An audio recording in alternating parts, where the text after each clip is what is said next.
responsabilité de nos dirigeants incompétents, incapables et qui ne sont pas des patriotes du tout. Mais il est temps que la France lève son genou de notre cou. 7 siècles de misère faits de traite humaine, de colonisation et aujourd'hui de néocolonisation, cela suffit. Il est temps que la France nous foute la paix. Il est temps que la France prenne exemple sur ses voisins européens.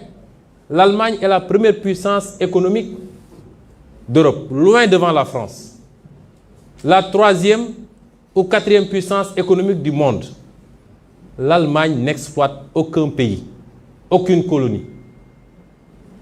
Je peux citer l'Italie, je peux citer l'Espagne, qui avait des colonies avant, mais qui n'exploitent personne, qui ne font pas ingérence, qui n'imposent pas des dirigeants dans leur ancienne colonie. Au nom de quoi la France croit pouvoir continuer à nous imposer des dirigeants, à faire des choix à notre place. Cela doit cesser et l'Afrique nouvelle, la jeunesse africaine, les élites africaines, la diaspora africaine dit non, ça ne peut pas continuer. L'hypocrisie de cette France se vit et s'exprime tous les jours. Prenons exemple du cas du Mali et du Tchad.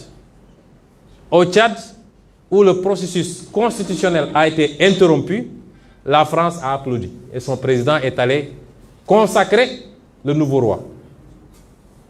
Au Mali, où ce n'est pas le processus constitutionnel qui a été interrompu, mais le processus de transition, la France a condamné et même a pris ses clics et ses claques pour dire qu'elle quitte le Mali.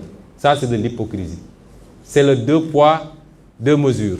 C'est le double langage que la France tient en Afrique. Quand on a interrogé M. Jean-Yves Le Drian sur la situation en Côte d'Ivoire, pourquoi la France a laissé faire un 3e mandat, il a dit simplement pourquoi il l'a accepté pour Ouattara et pourquoi elle le refuse pour la Biélorussie. Puisque la France a condamné en Biélorussie, a même poussé l'Union européenne à condamner. M. Le Drian répond en disant que c'est parce qu'en Biélorussie, il y a eu des millions de personnes qui sont sorties dans les rues et que ce n'était pas le cas en Côte d'Ivoire. Voilà comment la France traite les questions africaines. Personnellement, nous n'attendons absolument rien de la France. Nous voulons qu'elle cesse de s'ingérer dans nos affaires. Que le peuple sénégalais puisse avoir le droit de choisir librement. Et non pas parce que la France a choisi un candidat, avec les méthodes qu'on connaît. On commence par cibler les gens, on les décore dans des légions d'honneur ou dans je ne sais quel autre grade, chevalier de je ne sais quoi. On les inscrit dans des loges maçonniques et on leur dit préparez-vous, ce sera vous après. Même l'hypothèse où Macky Sall ne pourrait pas passer, nous savons qui est en train d'être préparé par la France. Cela doit cesser, ça ne se passera plus comme ça. Que l'on soit bien clair, nous n'avons rien contre le peuple français. Et en France même, des voix politiques et citoyennes se lèvent pour tenir le même discours que celui que je suis en train de vous tenir. Les députés, par exemple, Mme Frédérique Dumas, qui intervient régulièrement sur la tribune de l'Assemblée, qui écrit régulièrement au ministre des Affaires étrangères, puisqu'elle est membre de la Commission des Affaires étrangères, pour soulever ce comportement injuste de la France vis-à-vis de l'Afrique, tient le même discours que nous. Messieurs Jean-Luc Mélenchon, Jean-Paul Lecoq, André Chassaigne, tous députés, tiennent le même discours que nous. Et des centaines d'autres voix. L'ONG Survie, comme d'autres ONG, font un travail extraordinaire dans le même sens. Nous disons à la France d'écouter ces voix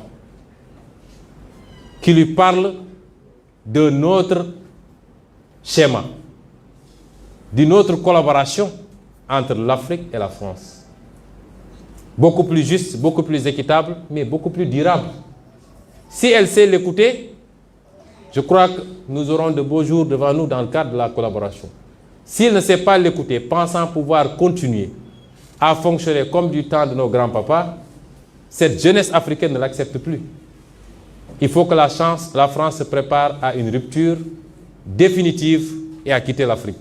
Parce que l'Afrique appartient aux Africains. Elle n'appartient pas à la France. Elle n'appartient à personne d'autre. Ni la Chine, ni les États-Unis, ni personne. Et les Africains veulent prendre le destin en main enfin.